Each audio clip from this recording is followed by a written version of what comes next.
નમસ્કાર દર્શક મિત્રો, દિલુક સત્તા શોમાં આપણું સ્વાગત છે.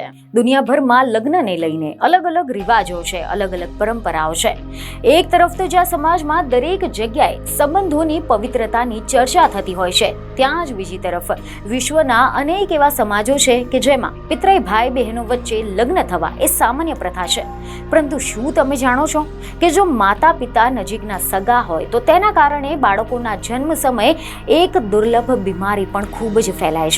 આ વાત અમે એટલા માટે કરી રહ્યા છીએ કારણ કે સમાચાર એવા મળી રહ્યા છે કે બ્રાઝિલના ઉત્તર પૂર્વીય પર્વતોમાં સ્થિત એક નાનકડા ગામમાંથી આવો જ એક કિસ્સો પ્રકાશમાં આવ્યો છે કે જ્યાં એક અજાણી બીમારી લાંબા સમયથી બાળકોને અસર કરી રહી છે.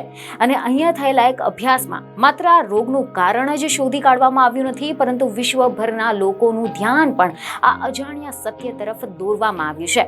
કારણ કે આ ગામમાં મોટાભાગના પતિ પત્ની એ પિતરાઈ ભાઈ બહેનો અથવા તો નજીકના સગા સંબંધી હોવાનું બહાર આવ્યું છે. હવે જો આપણે આના વિશે ડિટેલમાં વાત કરીએ તો મીડિયા રિપોર્ટ અનુસાર એવી માહિતી મળી છે કે બ્રાઝિલના આ નાના ગામનું નામ સેર્હિના ડોસ પિન્ટોસ છે કે જ્યાં વસ્તી 5000થી પણ ઓછી છે. અને આ વિસ્તાર એટલો બધો દૂર છે અને એકાંત છે કે અહીંયા બહારના લોકોની મુલાકાત લગભગ નહિવત કહી શકાય.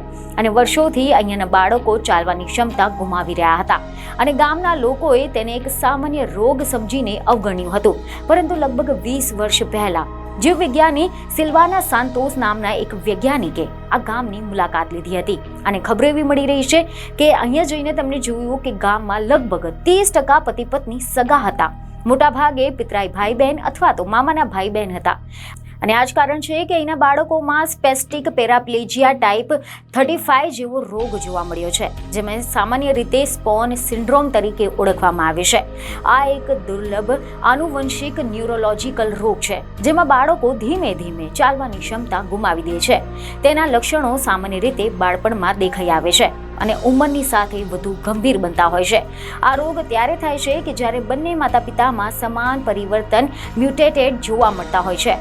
અહેવાલો એવા મળી રહ્યા છે કે આ ગામનું સ્થાન એવું છે કે અહીંયા લગ્ન કે પછી અન્ય વિસ્તારના લોકો સાથેનો સંપર્ક એ ખૂબ જ મુશ્કેલ છે, જેથી આવી સ્થિતિમાં પેઢી દર પેઢીથી લગ્ન ફક્ત પરસ્પર સંબંધીઓની વચ્ચે જ થતા હતા.